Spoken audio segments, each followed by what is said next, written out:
Players connecting, yada yada. Ladies and gentlemen, we shall start in 3, 2, 1. 5 seconds remaining.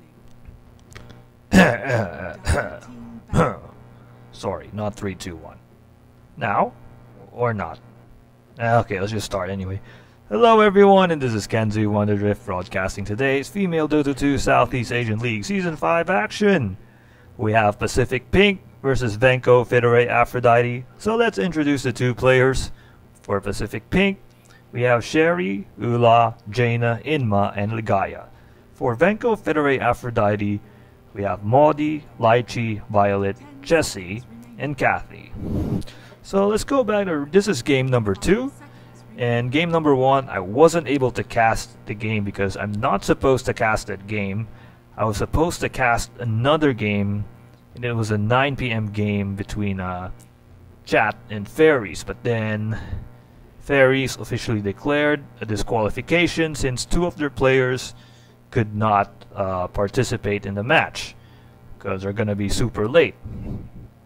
So instead, I've decided to volunteer to shoutcast game number 2 since game number 1 happened in 8:30 PM, which was sad because I was available to cast the 9 PM match between Chat and the Fairies, but instead I'm gonna cast game number 2 of this 8:30 match between Pacific Pink and Venko Fitore.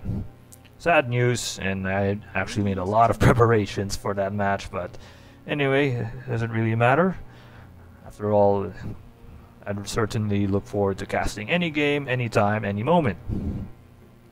So, let's do a recap what happened in game number 1. I was able to watch game number 1, not entirely, but what I noticed in that game was that Venko Fitore were having a really difficult time in dealing with Pacific Pink's anti-mobility lineup.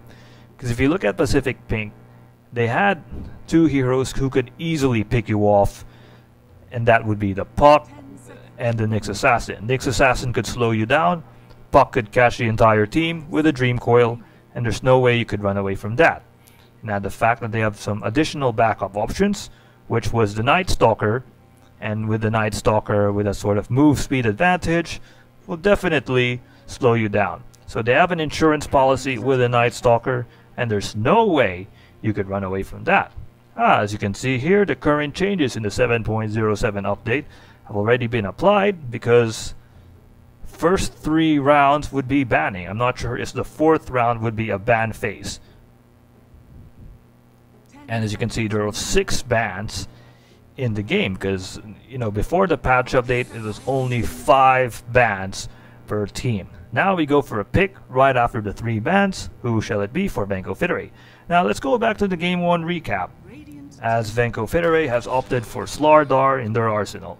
So game number 1, and now let's see Pacific Pink. There's the Earth Spirit, and sorry for the commercial break. Okay, let's go back in game number 1 recap. Game number 1.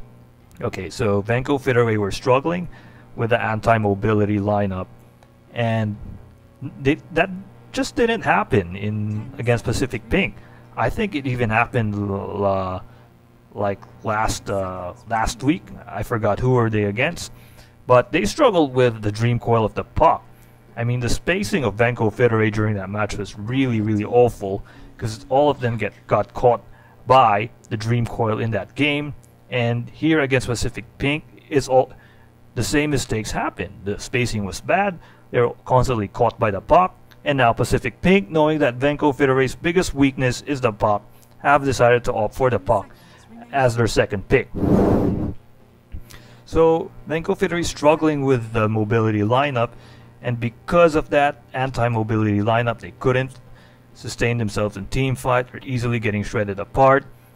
And if you look at that match in game number 1, they didn't have the heroes that could deal with an anti-mobility lineup, because their heroes rely a lot on mobility, like the Mirana, and they don't have the sort of damage to go 5-on-5 with Pacific Pink if ever the Dream Coil and the Nyx Assassin are there to slow down the team.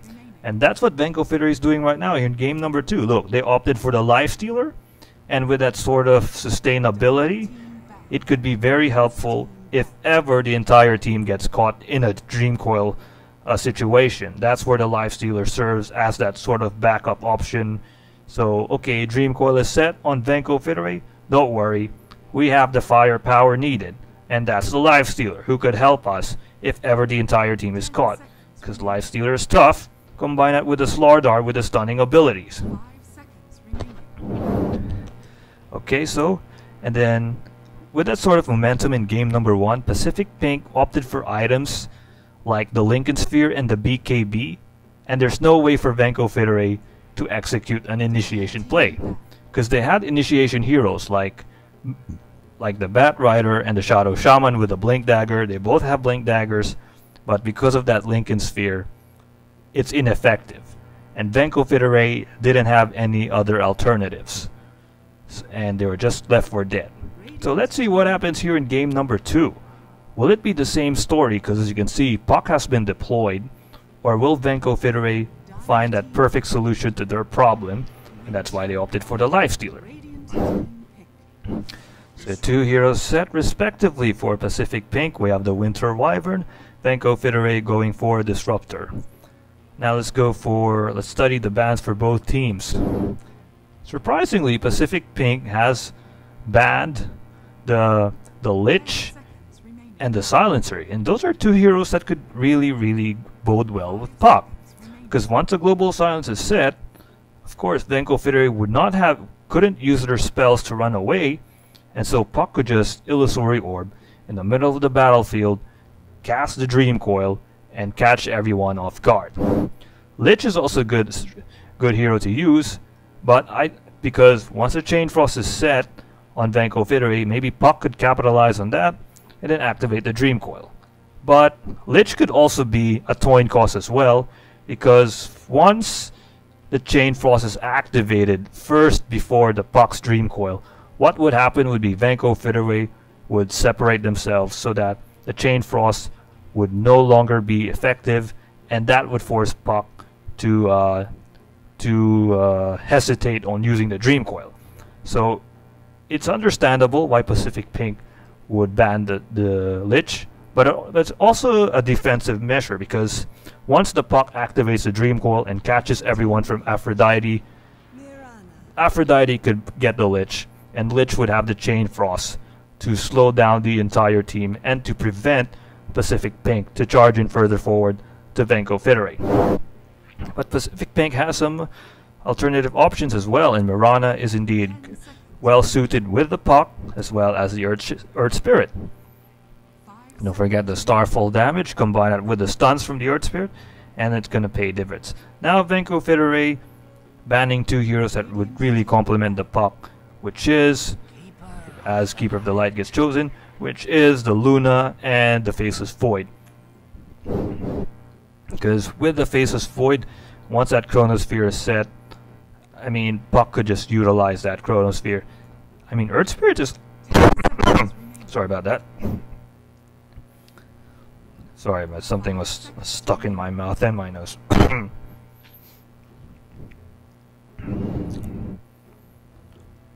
Okay, sorry.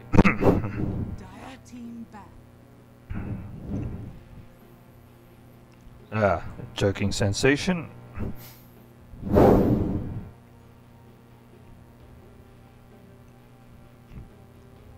Sorry, I guess this is what I get for talking too much. Anyway, so AoE damage is out. Gone is the Luna. It complements well with a Puck. Even the Monkey King is out. Now Venko Fitore, they do want to protect their supports, so they ban the Anti-Mage because they want to capitalize on the Disruptor. Because Disruptor is their potential initiator, and Disruptor is very good in providing that sort of team fight, especially when the Dream Coil is set, because he has a static and kinetic field which would slowly negate Pacific Pink. The thing, however, is that Pacific Pink's lineup is more of a ranged lineup, minus the Earth Spirit, although the Earth Spirit's abilities are all ranged assaults. So the static and kinetic field combination might not bode well. It might not bode well, especially if the positioning of the static and kinetic field is awful. So in terms of laning phase, I think Pacific Pink has an advantage over Venko Fitore, because if you look at it, the Winter Wyvern is very good at pressuring the lanes, and I've seen Ice Ice Ice do that. The same goes with Mirana as well. And for Venko Fitore, like, the only lane assaulter you have here, well, Lifestealer has a sort of sustainability to survive in a lane, so yeah, that's good news. Keeper of the Light with the Illuminate and the Chakra Magic is also very good as Necrophos gets deployed in the battlefield. So this is gonna be a Necrophos mid, and then Necrophos mid, then Lifestealer as hard carry. Yeah, it's gonna be. So Venko Fitore has a more sustainable lineup compared to Pacific Pink. So in the late game, Venko Fitore might get the upper hand. So Pacific Pink, let's see who their last hero is going to be. I wouldn't be surprised if they go for Ancient Apparition, because the Ice Blast would slow down the Necrophos. And yeah, it could slow down the Necrophos. The Necrophos won't be able to regenerate health. And it could also slow down the Lifestealer as well, especially if it's timed perfectly. Who's going to be last hero? It's going to be Phantom Lancer to confuse the Lifestealer. Remember, Lifestealer is not good with illusion-based opponents. And I think the Phantom Lancer will provide that sort of nightmare for the Lifestealer. So I'm not sure who's going to go mid between Mirana or Puck, because either or could go mid or off lane. Although Puck is usually deployed at the off lane when Mirana is deployed at the battlefield. Now for Venko Fitore, the one thing I don't like about Venko Fitore in the drafting phase was that they revealed the Lifestealer too early. And that's where Pacific Pink capitalized on that. That's why they opted for the Phantom Lancer, because they know it's the perfect counter to the Lifestealer, especially knowing that the Lifestealer doesn't really have a lot of AoE damage assaults. Okay, ladies and gentlemen, let the games begin. Let's first check the Twitch chat to see if any activity is happening.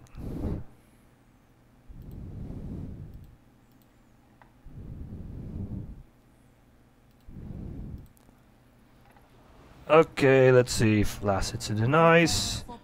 Set. Okay, representing the Radiant, it's Pacific Pink.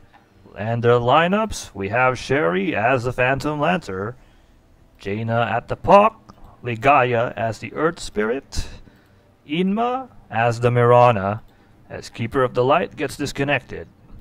Yikes. And Ula as the Winter Wyvern. As for the side of the Dire, we have Maudie as a Slardar, Jesse as a Disruptor, Lychee as a Necrophos, Kathy as a Lifestealer, and Violet as the Keeper of the Light. And let's wait for Venko Fitore's support hero to come back to the action. So I'd like to hear your thoughts. Who do you think will win in this sort of situation? Would you go for Venko Fitore or Pacific Pink? Like what I said earlier during the draft phase, Venko Fitore has a more sustainable lineup. But the Phantom Lancer is going to be a huge difference maker, especially if he farms so fast. So, and like what I said, he's the perfect counter to the Lifestealer. So let's see what happens. And even if the static and kinetic field is activated, oh sorry, the static and kinetic field might slow down the Phantom Lancer. So far it's going to be an evenly matched assault, but it all boils down to the execution of initiation plays for both teams. In my opinion, I'm going for Pacific Pink with this one, because even though Venko Fitore has a more sustainable lineup, the fact that there's a Phantom Lancer and the Miranda who could initiate things well, and even if there's a static and kinetic field, there's always an Earth Spirit to boulder in and stun, provided that none of them get caught in a Disruptor's trap. So far, both teams not going for very aggressive bounty assault. We're still gonna wait. They're gonna play safe. I was expecting, nope, no assaults. Lychee gets the bounty. And Sherry likewise gets it as well. So very safe, no aggression. It's going to be very interesting, especially with the current patch, that 7.07 patch, that offlaners are definitely going to struggle, as according to a Wombo X combo analyst, where because of the fact that, see, the creeps are near, the radiant creeps in the offlane are going to charge near towards the tower, so that doesn't give space for Inma to have an easy farm. So Inma in the off lane at the Radiant going against Kathy, and Violet is Jaina gets shredded apart here. I mean, sorry, Jaina gets the kill on Jesse and gets 2 kills, and that's not good. That's not a good start if you're Venko Fitore. I mean, you lost your mid laner Lychee, and then you lost the secondary support on that's just one hero. So that's quite embarrassing. So it's Jaina versus Lychee at mid. Bottom lane, it's Legaia and Sherry against Maudie at the off lane, with Ula providing that sort of support. So you have a tri-lane at the bottom lane for the Radiant, and likewise for Venko Fitore, a tri-lane at their side. Now it's going to be an interesting matchup here in the mid lane, because Jaina is going very aggressive on Lychee. Not sure how Lychee could survive that. But, you know, the fact that it was a 2-0 early assault, and Jaina just capitalized on that, and now she's level 3. So it's going to be a slight difference in XP, though not really big since it's quite early. And the pressure created by Jaina, and now she's going aggressive on Lychee. What can Lychee do here? Lychee, Lychee is forced to retreat, and this is not looking pretty good if you're Venko Fitore, because the pressure is just too much. See, so Inma, the fact that the offlaner's role has indeed been extremely difficult, but of course Mirana could keep her head high. She could just use her Sacred Arrow on those creeps, so if ever she's struggling, she could still sustain herself. And look at that, 8-2 is a score, although it's still early in terms of last hits in the ice compared to her opponents. Now bottom lane, Maudie. Well, Maudie's really struggling. She couldn't get her XP up. And the fact that, if you look at this, Sherry is already level 3 and Ula at level 2. Maudie is still level 1. And that's not a good sign. Now you can see a brawl. Now Legaia together with Jaina charging on Lychee. There's a blink in by Jaina. Jaina says, whoa, you can't kill me. Instead, I kill you. Jaina making things look extremely easy. And Lychee would have to shake her head. So that's 2 down on Lychee. So what can Lychee do? She desperately needs support. It's going to force Violet to rotate. I mean, Venko Fitore tried to rotate early in the game, but it actually forced Team Pacific Pink to acquire the first blood advantage. In Jaina getting those 2 early kills was a major boost. Now she has a bottle. I wonder if Lychee likewise has a bottle as well. So pretty good, although in terms of momentum, it's still not looking good for Venko Fitore. Top lane, Kathy doing so far okay, and Inma is actually surviving compared to Maudie. So the offlane wars as well. Actually, Maudie is slightly gaining the upper hand, and she's indeed improved, but after that horrendous early assault. But if you look at it, Inma is already level 5. So the offlane wars is in favor of Pacific Pink, and Maudie, well, she has to do something here. She's getting outplayed. Look at this, Sherry has backup. That's 2 heroes sharing XP, but the fact is that Sherry is already level 4 and Maudie is at level 3. And Maudie's just hiding through the tree lines. She's not even going aggressive, as Lychee's just is getting pressed on by Jaina. And here's the thing, that's not a good sign. And now Maudie's surrounded by 3 heroes in there. Maudie's gonna get slowed. There's a stun, and there's a follow-up damage on Ula with that range. And then again, oh, there's the boulder in forward, and Maudie goes down. Legaia gets the kill, sends a boulder in with a stun. Down goes Maudie, the off-laner down. So Maudie's struggling. and Venko Fitore is going to pay to that. And look at this Inma at level 6. And look, she's pressuring on Kathy. Kathy is getting slowed down by Inma, which is a bit odd, especially knowing that Mirana, I mean, yeah, she does have that sort of range, but against the tankiness of the Lifestealer, I don't know how that's even possible. And remember, Mirana is all by herself against 3 heroes. She could easily get picked apart. And remember, Disruptor is a sort of hero that would certainly slow down your mobility. And Mirana has that sort of mobility, but with that glimpse back, and there's no way you could run away. Now let's see, Ligaya and Jaina joining forces. They're targeting Maudie. Maudie's not having an easy time. Boulders in forward, and now Maudie forced a retreat. There's a Dream Coil set on Maudie. Maudie is forced to fight. She can't run away. She goes down by the Illusory Orb, and Jaina gets a kill on Maudie. Now that gives Lychee space to push in the mid lane. The fact is, Jaina's doing all her damage. Top lane is Inma's. Well, this is her lane, no doubt. And Kathy's struggling. Even though she has 3 heroes to help her out, it's still not enough. Now, of course, all the lanes as Maudie gets pressed on, slowed down by Ula, and the follow-up damage. Can Maudie run away? There's a stun. Sherry, oh, she just charges in further forward. She doesn't even seem to care. And there's a doppelganger set.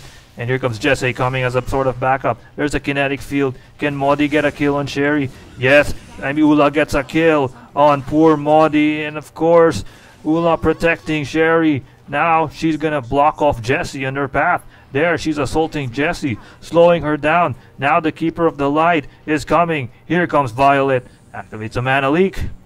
But it's not going to be good enough.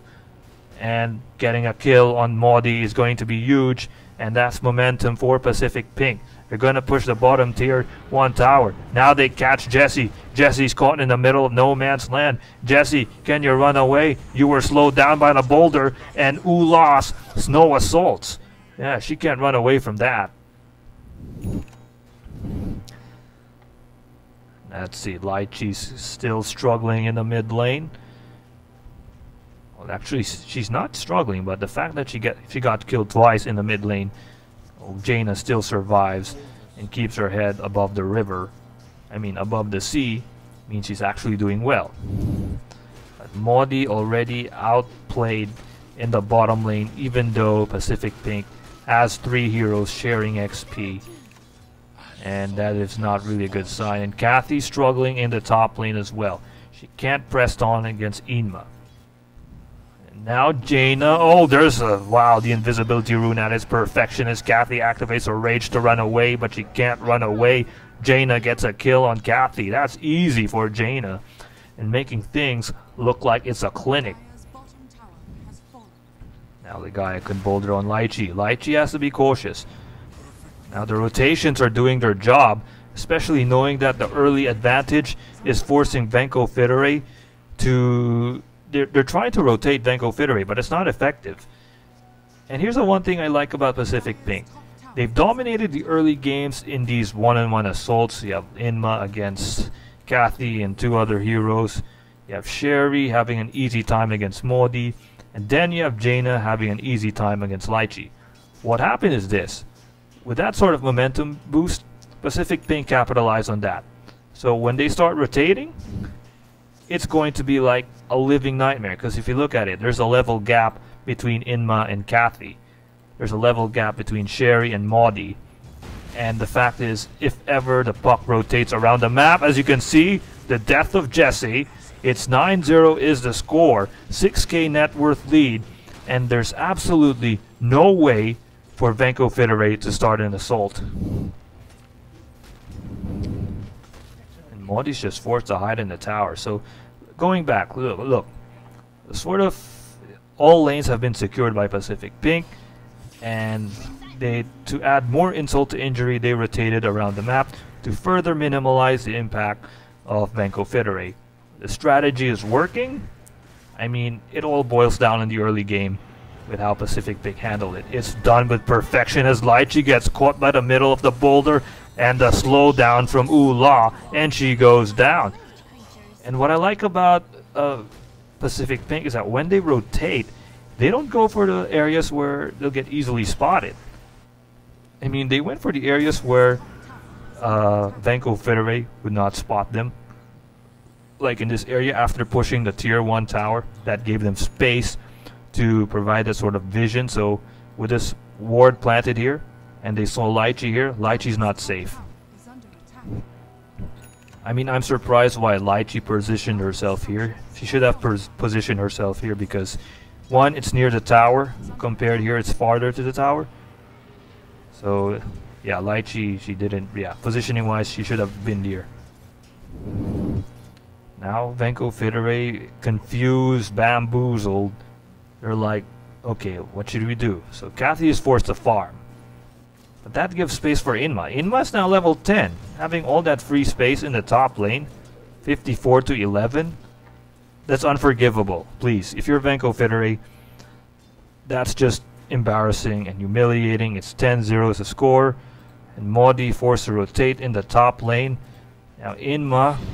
Oh, now they're slowing Maudie down. Maudie, can you run away? The rotation caused by Ula. Ula doesn't even need backup to scare Maudie away. And remember, she's just a position 4 hero. She's not even an ice off lane hero. She's just frightening anyone. And Maudie being the off lane and Slardar being way tankier than the Winter Wyvern. The fact that she's doing all this damage is really disappointing for Venko Fitore and really frightening as Maudie gets killed. And that's a slowdown now. Lychee caught, and there's no way for her to run out. Kathy's trying to run away, but no, it's not going to be easy for her, especially with the slow from Ula, and the Sacred Arrow could hit her. Oh, it doesn't hit her, it just hit the creep. Now Cher, while that's all happening, Sherry's having an easy time here in the bottom lane because she's left all by herself. Now she could slow down Violet, and remember, Keeper of the Light doesn't have that sort of HP advantage, especially against an illusion army of Pacific Pink. Now who gets caught? Kathy. I'm not sure if Kathy is aware of the positioning of Ula. Maybe she thought it's an illusion. And there's a ward here. Now there's a slow on Kathy. It's the real Ula. It's not an illusion. But I don't know why Kathy did not run away there. Because if that was me, I would run away. There's just great mind games there for Pacific Pink. This tier 1 tower is about to go down. There's no avenue for Pacific Pink. This might end in 15 minutes if... Oh, look at that. Look at that blinking. Look who gets caught. It's Jessie get caught in the middle of no man's land, and there's a dream coil. Jessie might go down. Oh my goodness. The skill of Jaina is just absolutely out of this universe. Where was she? Where was she? Oh!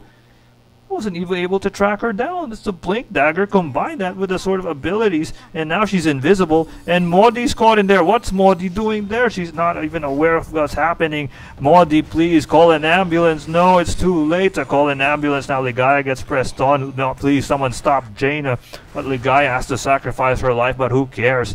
It's just one kill, but letting Jaina live, that's more important. And the skill set of Jaina is just absolutely out of this universe. Like, I can't really tell what she's doing so far. I got completely lost in my track. I'm not sure if it's my camera. As Violet gets pressed on, one more hit, she goes down. Lychee, can she do that sort of damage? Jaina is beyond godlike. Can someone please stop her? Look at this. Sherry already level 10 with all that free space needed, but she's gonna... Will she pay her for her life in here? There's frightened of Jaina now. Here's Ula doing what she does best. Jaina showing her MVP assault. Now there's the Winter's Curse activated on Lychee. There's no way Venko Fitore could run away from that, especially with the timing of the Winter's Curse. And it just easily obliterates anyone from the side of Venko Fitore. Now that's perfect. Space created for Pacific Pink. No matter what Venko Fitore does, it's all Pacific Pink's favor. And wow.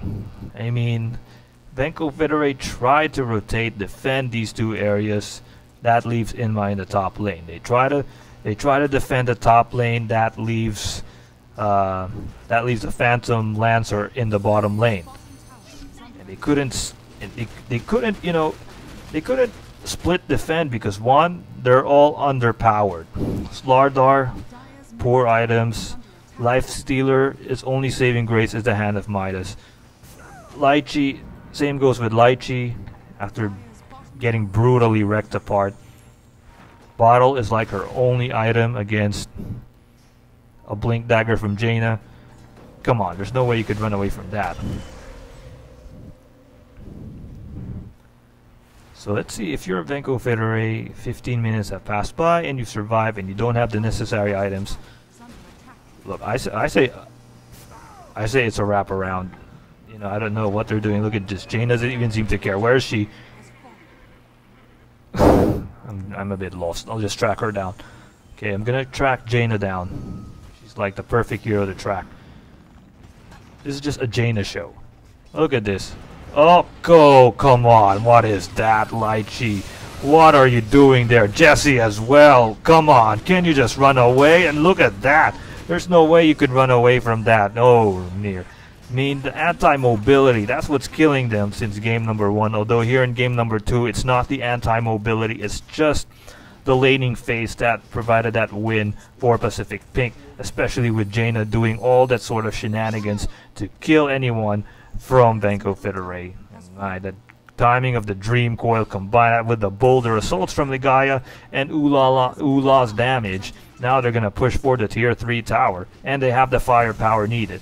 The Fusel Blade on the Phantom Lancer escapes through the kinetic field, gets a kill on Jesse.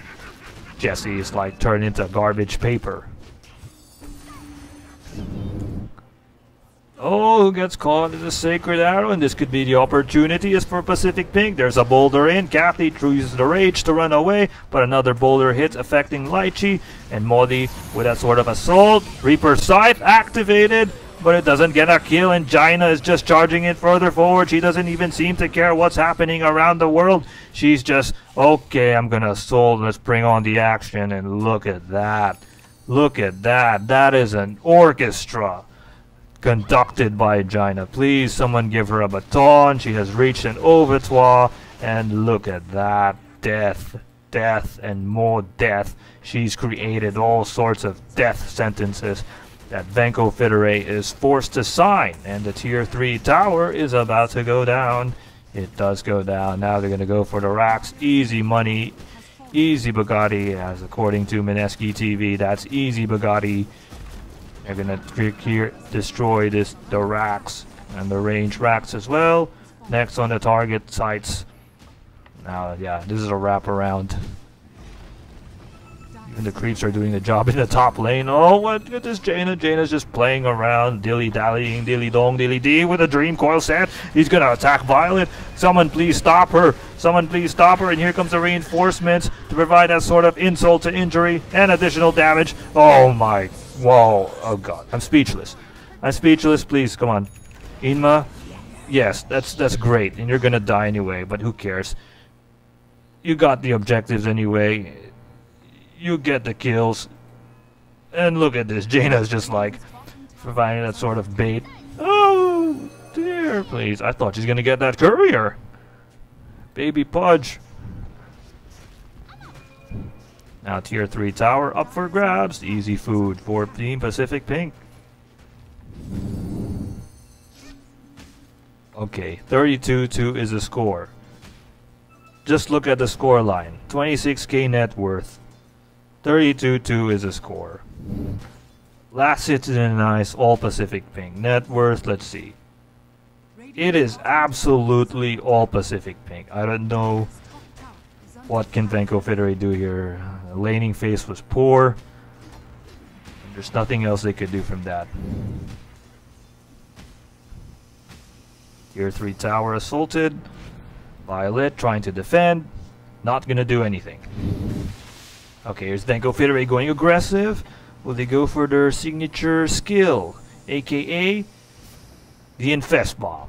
but I've rarely seen an infest bomb in this game. Oh, look at this Jaina capitalizing on the back lines, charging further forward. There's a Dream Coil set with a Dagon activated. Maudi's gonna go down. She does go down. Poor Maudi. When will you see the daylight? Certainly not this day. 35-2 is the score. The Rax is about to go down. The Rax will go down. The Rax is down. So Lychee, gets caught by the Sacred Arrow. Oh no, look at Inma. She doesn't even seem to care. There's a Meteor Strike. Poof, she goes down. Now Jessie is next on the target list. Okay, Jessie. Run, whatever you like. Maudi, same goes to you. There's an AoE stun. It's not going to do the damage. Now look at this. They're just assaulting. They're just assaulting the fountain. And look who's that. Well, look what's happening. It's all Pacific Pink. From the start to the end, only Baby Pudge is alive from the side of Venko Fitore. And look at this. Kathy is just like, you guys defend. I'm just gonna save my embarrassment. I'm gonna keep my head up above the oceans. I don't care what's happening. I'm just going to jungle, as Pacific Pink are gonna destroy the tier 3 tower. So I don't like to get insulted. I don't like my dignity to disappear. I'm just going to jungle and let my teammates suffer the sort of humiliation. And it's just getting worse and worse and worse and worse. I can't think of any other adjectives to describe this game. Brutal, savage, wrecked, according to Red Eye. I think that statement from Red Eye is an absolute understatement. Brutal, savage, wrecked. What else could I think of? Nightmarish, disastrous, apocalypse set on Venko Fitore. 40-3 is the score. Oh dear, look at that. Inma charges in, activate. Oh, Dream Coil on 5 men. That's a 3 million Dream Coil. And look at that. Combine that sort of combination and the Winter's Curse. Holy smokeroni. Lychee turned to fried barbecue. Fried chicken is the name of the game. Look, the boulder in forward. It's just a play. It's just a toy. It's just FC Barcelona going against a bunch of 6th grade students. As Maudi's going to get assaulted. Now Maudi's going to go down. Sorry, Maudi, there's no way for you to live and see the daylight. Let's see if this could be a tale of disaster for Venko Fitore. Now Lychee gets assaulted. Kinetic field activated. Not going to find any target. And look, the shrine, the throne is under siege. The throne is under siege and no one's defending it because look at Pacific Pink. They're just playing the game. They're just toying Venko Fitore, treating them like they're just a bunch. They're just a bunch of kids going against grown men. Actually, grown women. But anyway, Pacific Pink with an absolutely decisive victory. 45-5 is the score. 38k net worth lead, and there's no way, since the start all the way to the finish, it's been Pacific Pink. That's all for today. My main name is Kenzie Wonderdrift, signing off, and see you next time. I'll announce when I'll be live on Twitch, and yeah, I'll sign off at Twitch as well. Have a great night, and enjoy the rest of the day or night. Bye bye.